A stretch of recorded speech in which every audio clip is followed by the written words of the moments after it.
নমস্কার সুপ্রিয় দর্শক শ্রোতা, সকলকেই স্বাগত হিন্দু লাইভস ম্যাটার ইউটিউব চ্যানেলে।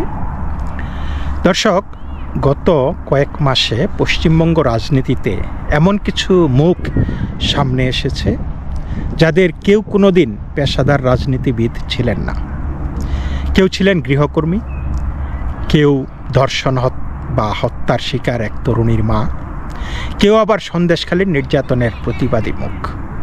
কিন্তু 2026 সালের নির্বাচনে সেই মানুষগুলোর গল্পই বাংলার জনমনে বিস্ফোরণ ঘটিয়েছে।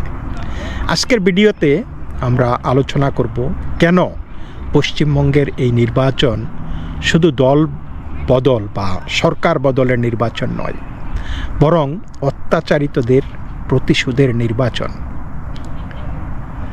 কেন কালিতা মাঝি, রেখা পাত্র, রত্না দেবনাথের গল্প মানুষের হৃদয় ছুঁয়ে গেছে, আর কিভাবে সাধারণ মানুষের ক্ষোভ একসময় রাজনৈতিক সুনামিতে পরিণত হয়েছে। ভাবুন তো দর্শক, একজন মহিলা যিনি কয়েক বছর আগেও অন্যের বাড়িতে বাসন মাজতেন, কাজ করতেন, মাসে 2500 টাকা রোজগার করতেন, আজকে তিনি বিধায়ক, খুবই পরিচিত মুখ। আরেকজন মা যার মেয়েকে ডিউটিরত অবস্থায় ধর্ষণ ও হত্যা করা হয়েছে, তিনি শপথ নিয়েছেন ন্যায় বিচার না পাওয়া পর্যন্ত চুল আঁচড়াবেন না। আজকে তিনিও বিধানসভায়। আরেকজন যিনি সন্দেশখালীতে দাঁড়িয়ে রাজনৈতিক সন্ত্রাস, জমি দখল এবং নারীদের ওপর নির্যাতনের বিরুদ্ধে কথা বলেছেন। তাদেরকে নিয়ে রাতের আধারে পিঠা বানানো হতো। পিঠা বানানোর নাম করে হিন্দু যুবতী বা গৃহবধূদেরকে সেই শেখের বাড়িতে নিয়ে পিঠা বানানো হতো, আর পিঠার আড়ালে কি হতো কে জানে। এবং সেই প্রতিবাদী মুখ রেখা পাত্র, তাকেও মানুষ ভোটে জিতিয়ে এনেছে। তাদের গল্প পশ্চিমবঙ্গের মানুষের মনে কাঁচা তীব্র আবেগ সৃষ্টি করেছে। অনেকের কাছে তারা হয়ে উঠেছেন এই সিস্টেমের বিরুদ্ধে প্রতিরোধের প্রতীক, স্ট্যাটাসকোর বিরুদ্ধে বিদ্রোহের প্রতীক। পরিবর্তনের যেই ক্ষুধা তারাই জ্বালিয়ে দিয়েছে। 2026 সালের পশ্চিমবঙ্গ নির্বাচন এই জন্যই শুধু সরকার পরিবর্তনের নির্বাচন ছিল না, এটা বাংলার বহু মানুষের জমে থাকা ক্ষোভের বিস্ফোরণ। এটা ছিল বহু সাধারণ মানুষের মনে বছরের পর বছর জমে থাকা অপমান, নিরাপত্তাহীনতা, অন্যায় আর বঞ্চনার প্রতিক্রিয়া। আজকের ভিডিওতে আমরা দেখব কেন কালিতা মাঝি, রত্না দেবনাথ, রেখা পাত্রদের মতো মুখগুলো এই নির্বাচনের কেন্দ্রবিন্দু হয়ে উঠল। কেন বহু মানুষ মনে করল যে এরা শুধু রাজনৈতিক প্রার্থী নন, বরং সাধারণ মানুষের কণ্ঠস্বর। আর কিভাবে পশ্চিমবঙ্গের নির্বাচন এক ধরনের ইমোশনাল আপরাইজিংয়ে পরিণত হলো। তো এর আগে আমরা দেখি বাংলার নির্বাচনে কি ঘটেছে। 2026 সালের পশ্চিমবঙ্গ বিধানসভা নির্বাচন ভারতীয় রাজনীতির সবচেয়ে বড় রাজনৈতিক পালাবদলগুলোর একটি হয়ে দাঁড়িয়েছে।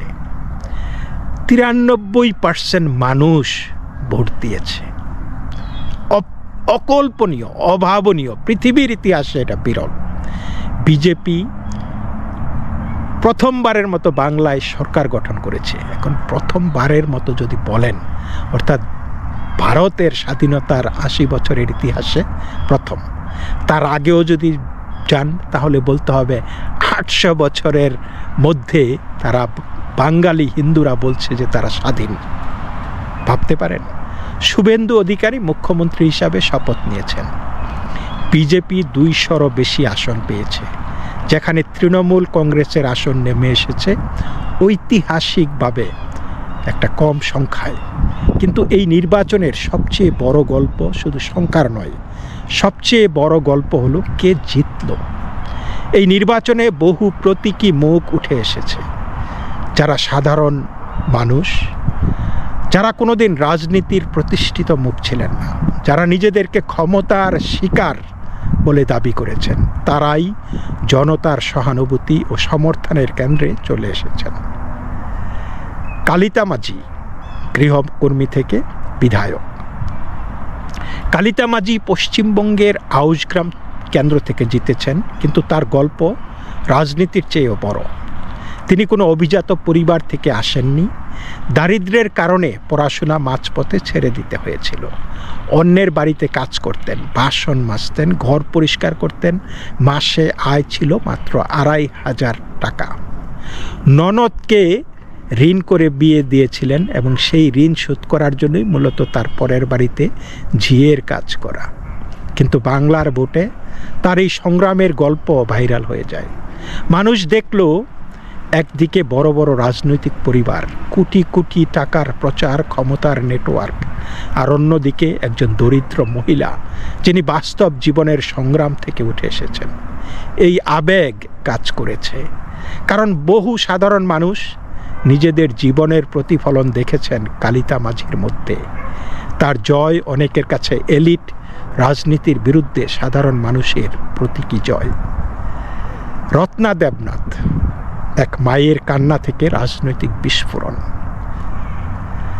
আরজিকর হাসপাতালে সেই আলোচিত ঘটনার নিহত তরুণী চিকিৎসকের মা, অভয়ার মা। ঘটনার পর সারা বাংলায় প্রতিবাদ হয়েছিল। রাত জেগেছিল বাংলার মেয়েরা, ডাক্তাররা রাস্তায় নেমেছিল, সাধারণ মানুষ প্রশ্ন তুলেছিল, নারীরা কি নিরাপদ? ন্যায় বিচার কি সত্যি হচ্ছে?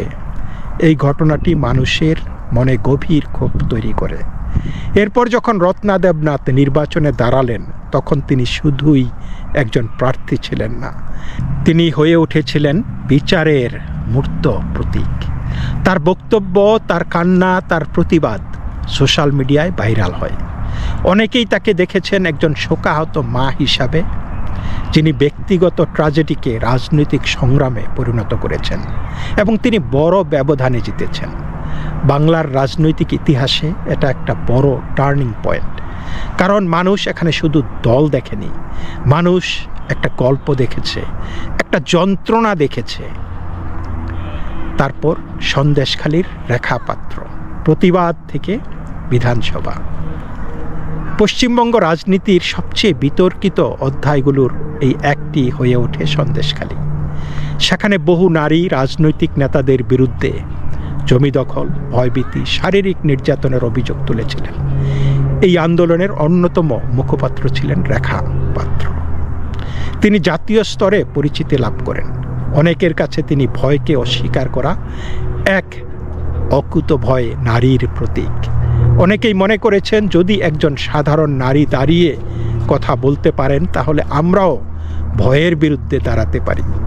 এই গল্প মানুষের মধ্যে প্রবল আবেগ তৈরি করেছে। একজন সাধারণ গৃহবধূ থেকে তিনি রাজনৈতিক শক্তিতে, রাজনৈতিক প্রতীকে পরিণত হন, আর শেষ পর্যন্ত নির্বাচনে জিতেও যান। কেন এই মুখগুলি এত শক্তিশালী হয়ে উঠল? কারণ এগুলো শুধু রাজনৈতিক গল্প নয়, এগুলো আবেগের গল্প। রাজনীতিতে অনেক সময় তথ্যের চেয়ে গল্প বেশি শক্তিশালী হয়। সেই সত্য যার চিবে তুমি, কবি তব মনোভূমি, রামের জন্মস্থান, অযোধ্যার চেয়েও সত্য যেন। রাজনীতিতে অনেক সময় তথ্যের চেয়ে গল্প বেশি শক্তিশালী। আর এই নির্বাচনে বিজেপি বা বিরোধীরা সেই গল্পগুলোকে সামনে আনতে পেরেছে। একজন মা ন্যায় বিচার চাইছেন, একজন দরিদ্র মহিলা লড়াই করছেন, একজন নির্যাতিতা নারী প্রতিবাদ করছেন। এই ন্যারেটিভ বা আবেগীয় ফ্রেম জনতার মনে প্রবল প্রভাব ফেলেছে, বিশেষ করে সোশ্যাল মিডিয়ার যুগে। আগে রাজনীতি নিয়ন্ত্রণ করত টিভি, এখন ভাইরাল ভিডিও। একটা ইমোশনাল ক্লিপ লাখ লাখ মানুষের কাছে পৌঁছে যায় কয়েক মুহূর্তে। বিশেষ করে এমন এক সময়ে যখন বহু মানুষ মনে করেছিল রাজনীতি সাধারণ মানুষের জীবন থেকে বিচ্ছিন্ন হয়ে গেছে। বাংলার মানুষের জমে থাকা ক্ষোভ আজকে দেখিয়ে দিয়েছে। অনেক মানুষের অভিযোগ ছিল, বছরের পর বছর রাজনৈতিক সন্ত্রাস, কাটমানি, ভয়ভীতি, দুর্নীতি, দলীয় আধিপত্য এগুলির শিকার হয়েছে মানুষ। বিরোধীরা দাবি করেছে গ্রামে গ্রামে রাজনৈতিক পরিচয় ছাড়া বাঁচা কঠিন হয়ে পড়েছিল। এই অভিযোগ নতুন নয়, বাম আমলেও ছিল, তৃণমূল আমলেও ছিল, কিন্তু এবার মানুষের একটা অংশ মনে করেছে পরিবর্তন চাই, পরিবর্তন দরকার। আর সেই পরিবর্তনের আবেগকে শক্তিশালী করেছে এই ভিকটিম মুখগুলো। কারণ তারা শুধু বক্তৃতা দেয়নি, তারা নিজেদের কষ্টের গল্প বলেছে মানুষের কাছে। এখানে একটা গুরুত্বপূর্ণ প্রশ্ন আসে, মানুষ কি শুধুই আবেগে ভোট দিয়েছে? মানুষ কি শুধুই সহানুভূতি দেখিয়ে ভোট দিয়েছে? তার সঙ্গে ছিল পরিচয় রাজনীতি, ধর্মীয় মেরুকরণ, সাংগঠনিক শক্তি, বিরোধী ভোটের কনসলিডেশন, সব কিছু। কিন্তু আবেগ ছিল ক্যাটালিস্ট। হিন্দু সংখ্যাগরিষ্ঠ রাজ্যে হিন্দুদেরকে দাবিয়ে রাখা হয়েছিল। এইখানে পারসেপশনটাই খুবই গুরুত্বপূর্ণ ছিল। আজকের রাজনীতিতে ভাইরাল ইমোশন সবচাইতে বড় অস্ত্র, এবং সেটার পিছনে যদি মুখ থাকে, পরিবার থাকে, মানুষ থাকে। একটা সময় নেতাদের শক্তি ছিল দলীয় কর্মী, এখন শক্তি হলো ন্যারেটিভ। ভিডিও ভাইরাল হচ্ছে, মানুষের সিম্প্যাথি, মানুষের রাগ, কান্না, ক্ষোভ, এবং এই নির্বাচনে সেইটাই হয়েছে। কিন্তু সামনে কি? ক্ষমতায় আসার পর এই প্রতীকী মুখগুলো বাস্তব পরিবর্তন আনতে পারবে? কারণ অপোজিশন পলিটিক্স আর গভর্নেন্স এক জিনিস না। আপনি বিরোধী শক্তি থাকলে এক জিনিস, আপনি যখন শাসকের ভূমিকায় অবতীর্ণ হবেন তখন আরেক জিনিস। মানুষ আবেগে ভোট দেয় অনেক সময়, কিন্তু পরের নির্বাচনে বিচার করে চাকরি হয়েছে, দুর্নীতি কমেছে, আইন শৃঙ্খলা ভালো হয়েছে, নারীরা নিরাপদ। এখন সেই পরীক্ষার সময়। পশ্চিমবঙ্গের 2026 নির্বাচন হয়তো ইতিহাসে লেখা থাকবে শুধুই সরকার পরিবর্তনের জন্য নয়, বরং সেই সব মানুষের গল্পের জন্য যারা নিজেদেরকে এই সিস্টেমের শিকার বলে তুলে ধরেছিলেন, আর জনগণ তাদের হাতে দুহাত ভরে ক্ষমতা তুলে দিয়েছে। কালিতা মাঝি, রত্না দেবনাথ, রেখা পাত্র, এরা শুধু প্রার্থী নয়, এরা বাংলার রাজনৈতিক আবেগের নতুন প্রতীক। তাদের গল্প বহু মানুষের মনে কাঁচা আবেগ তৈরি করেছে, একটা হাঙ্গার ফর চেঞ্জ তৈরি করেছে, একটা ওয়ার এগেনস্ট দি স্ট্যাটাসকো তৈরি করেছে। কিন্তু এখন সামনে সবচেয়ে বড় প্রশ্ন, এই সিস্টেমের বিরুদ্ধে লড়ে যারা ক্ষমতায় এলেন তারা কি সত্যি নতুন সিস্টেম গড়তে পারবেন? অত্যাচারের বিরুদ্ধে উঠে আসা মানুষরা ক্ষমতায় গিয়ে কি সত্যি ন্যায় বিচার ও পরিবর্তন আনতে পারবে? দর্শক, এই পর্যন্তই। ভিডিওটি ভালো লাগলে লাইক করুন, শেয়ার করুন, আর কমেন্টে জানান আপনার মতে বাংলার এই নির্বাচন কি সত্যি সাধারণ মানুষের জয়, নাকি এটা শুধু আরেকটি রাজনৈতিক পালাবদল? ধন্যবাদ, নমস্কার।